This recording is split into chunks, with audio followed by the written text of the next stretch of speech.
হাসনাত আব্দুল্লাহ তো ঐক্যের কথা বলেছে, ঐক্যের জন্য প্রস্তুত সেটাও বলেছে। ছোটখাটো কিছু ডিফারেন্স এখানে আছে। আপনারা কতটুকু প্রস্তুত যে একসাথে নতুন বাংলাদেশ বিনির্মাণ করবেন এবং সেটা যে পন্থাই হোক না কেন আগামীতে? দেখেন, বিএনপি উজবেকিস্তান থেকে আসে নাই, আবার এনসিপিও কিন্তু পাকিস্তান থেকে আসে নাই, আবার অন্য আর একটা দল কিন্তু দিল্লি থেকে আসে নাই। আওয়ামী লীগ আমি বলতেছি এখানে আওয়ামী লীগ দিল্লি থেকে রাষ্ট্রীয় ক্ষমতা দখল করছে, দিল্লির প্রেসক্রিপশন দিল্লি পরিচালিত করছে, দিল্লি নিয়ন্ত্রণ করছে এবং বাংলাদেশে বেচা বিক্রি কাগজে কলমে সহ প্রত্যক্ষ অপ্রত্যক্ষ সবভাবে করছে। দিল্লির সাথে শেখ হাসিনা এবং আওয়ামী লীগের সম্পর্কটাকে আমরা যে সাফার বাংলাদেশের মানুষ করেছি এবং রাজনীতির মূল্যবোধ, শিষ্টাচার এবং আমার আর্টিকেল 36, 37, 38, 39 যে অধিকারগুলো সংবিধান সংরক্ষণ করে সেগুলো আমরা প্রত্যেকেই প্রত্যেকটা সেক্টরে বঞ্চিত হয়েছি।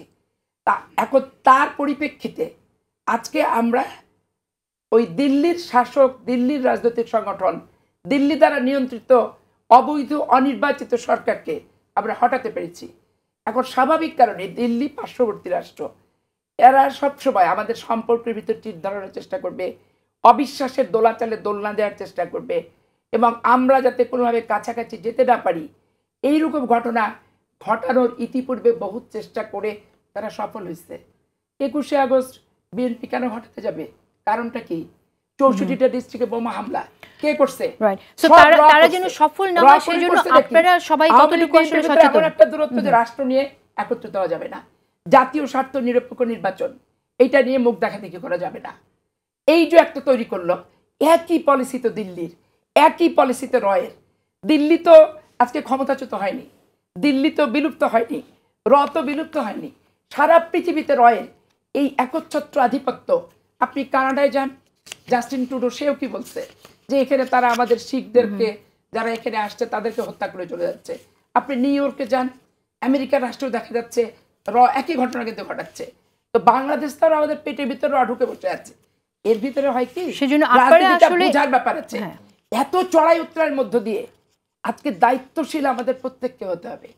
একটা ক্লাস 3-র বাচ্চাকে দায়িত্বশীল হওয়ার জন্য আমাদের প্রচেষ্টা করতে হবে। এই ষড়যন্ত্রের ফাঁদে আপনারা সবাই পড়ে যাচ্ছেন কিনা? শুধু আমি এনসিপির কথা বলছি না, আমরা সকল রাজনৈতিক সংগঠনই তো আলটিমেটলি পড়ে যাচ্ছি। ও যখন একটা কথা বলল, আমি যখন তার উত্তরটা দিয়ে দিলাম, উত্তর না দিলে বলবে কিরে এনসিপির কাছে কি বিএনপি বিক্রি হয়েছে? ওনারা যেমন বলছে যে আওয়ামী লীগের কাছে বিক্রি হয়েছে, আওয়ামী লীগের পয়সা দিয়ে চলছে।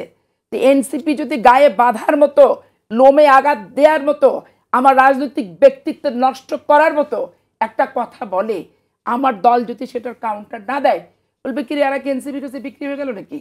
আর এনসিপির অবস্থানটা পাবলিক পারসেপশন আমি বলি ভাইয়া, এটা মনে করা কিছু নাই। এরা সরকারি দল হিসেবে সবাই এদেরকে ট্রিট করছে যে এদের আঙ্গুলি হিলনে বদলি থেকে, পোস্টিং থেকে কাকে কোথায় রাখতে হবে কোথায় হবে না, কে আওয়ামী লীগ কে বিএনপি, কোনটাকে দিতে হবে কোনটাকে সরাতে হবে, এই প্রসঙ্গগুলো সাধারণ মানুষের ভিতর একটা বদ্ধ ধারণা চলে আসে। কিন্তু এনসিপি থেকে তো বলা হচ্ছে বিএনপি প্রশাসন, আমি ওখানে আসছি।